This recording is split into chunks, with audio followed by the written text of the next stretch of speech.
Bienvenidos nuevamente a tu canal Los Vigilantes. En el video de hoy continuaremos explorando la arqueología antigua y estudiaremos qué dice sobre los eventos bíblicos del Antiguo Testamento. Acompáñanos en esta fascinante aventura. 1. Existencia del rey Omri.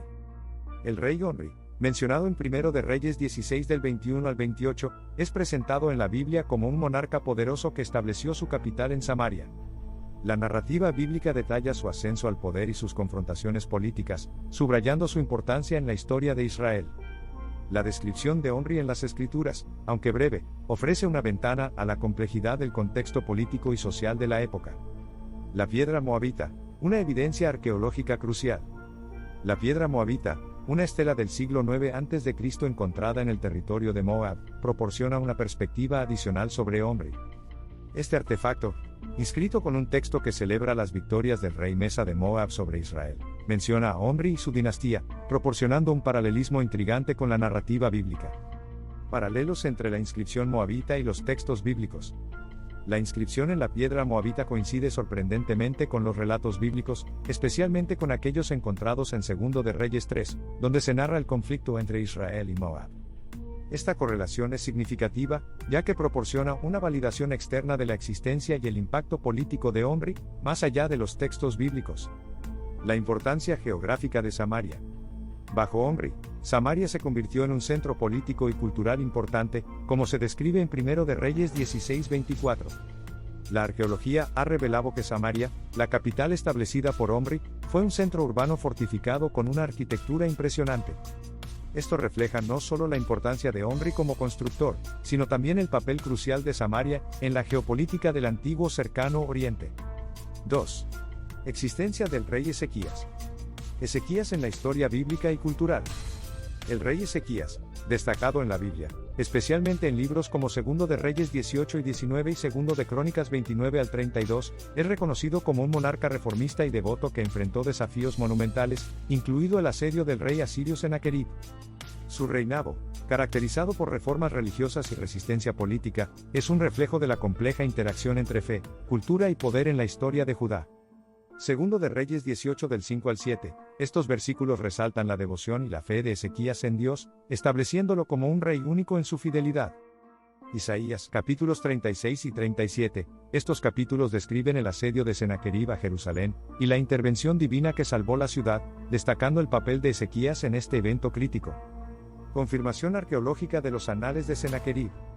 Los anales de Sennacherib, descubiertos y estudiados por arqueólogos, ofrecen una perspectiva asiria de los eventos descritos en la Biblia.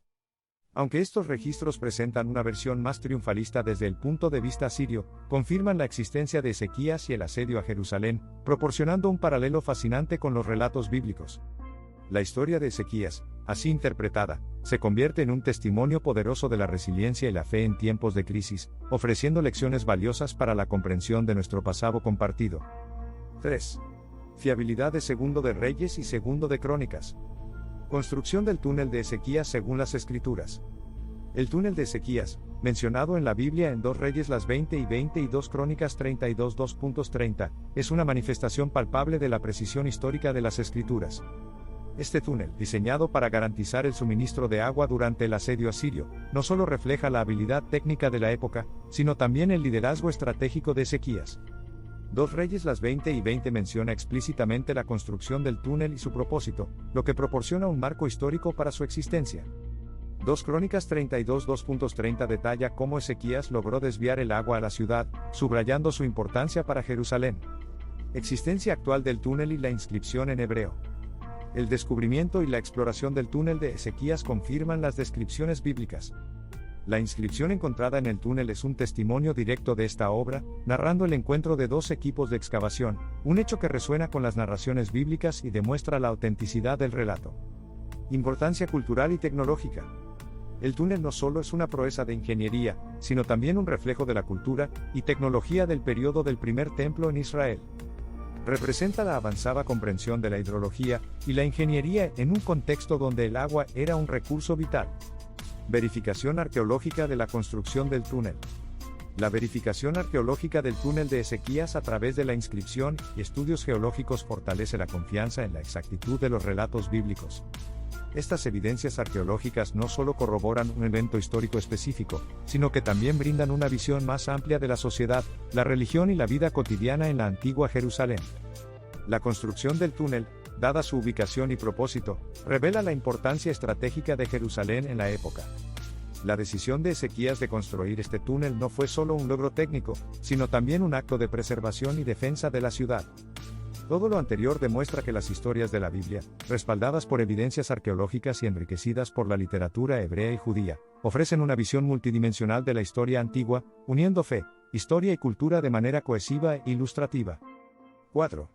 Existencia del ataque babilónico a Jerusalén. El exilio de Israel, un acontecimiento crucial en la historia bíblica, se documenta en textos como Segundo de Reyes 24 y Segundo de Crónicas 36. Estos capítulos describen detalladamente la conquista de Jerusalén por Nabucodonosor, el rey de Babilonia, y el subsiguiente exilio del pueblo judío. Este evento marcó un cambio dramático en la historia de Israel, influenciando profundamente su teología y su identidad cultural.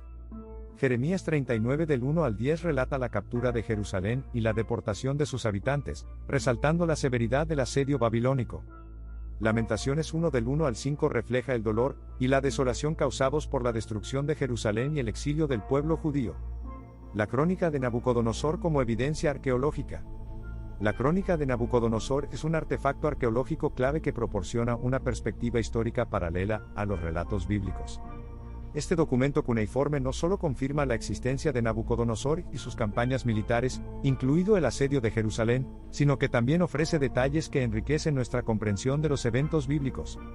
Confirmación de la conquista de Jerusalén por Babilonia.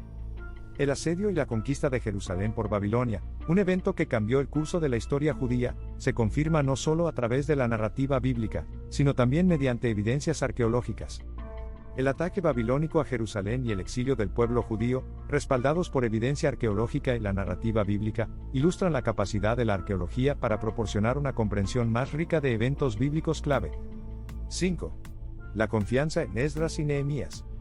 El retorno de los judíos a Jerusalén en la narrativa bíblica. Los libros de Esdras y Nehemías documentan de manera exhaustiva el regreso de los judíos a Jerusalén tras su exilio en Babilonia. Este acontecimiento histórico, que se relata en Esdras del 1 al 6 y Nehemías del 2 al 6, es fundamental para entender la reconstrucción de Jerusalén y el templo, marcando un periodo de renacimiento religioso y cultural para la nación judía. Esdras 1 del 1 al 4 describe el edicto de Ciro, permitiendo a los judíos volver a su tierra y reconstruir el templo. Nehemías 2 del 17 al 18 narra cómo Nehemías inspiró al pueblo a reconstruir las murallas de Jerusalén, simbolizando la restauración de la ciudad y su pueblo. El cilindro de Cyrus y su relación con la historia bíblica. El cilindro de Cyrus, una pieza arqueológica de gran importancia, corrobora la política de tolerancia religiosa de Ciro, descrita en los libros bíblicos.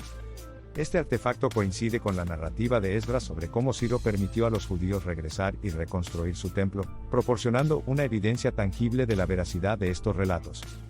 Contexto histórico y cultural del cilindro. El cilindro de Cyrus no solo valida un evento histórico descrito en la Biblia, sino que también ilumina las políticas imperiales persas, mostrando un enfoque progresista hacia las minorías religiosas y étnicas. Coincidencias entre la política de Ciro y la ayuda a los judíos. Las políticas de Ciro, tal como se reflejan en el cilindro y en la Biblia, demuestran un modelo de gobernabilidad que favorecía la autonomía religiosa y cultural. Esta actitud fue decisiva para la restauración de Jerusalén y el templo, y tuvo un impacto duradero en la historia y cultura judías. La reconstrucción de Jerusalén, aspectos geográficos y estratégicos. El proceso de reconstrucción de Jerusalén, incluyendo el templo y sus murallas, no fue solo un logro físico y arquitectónico, sino también un acto de afirmación cultural y espiritual. Esta empresa reflejó la resistencia y la determinación del pueblo judío de preservar su identidad y prácticas religiosas en un mundo en constante cambio.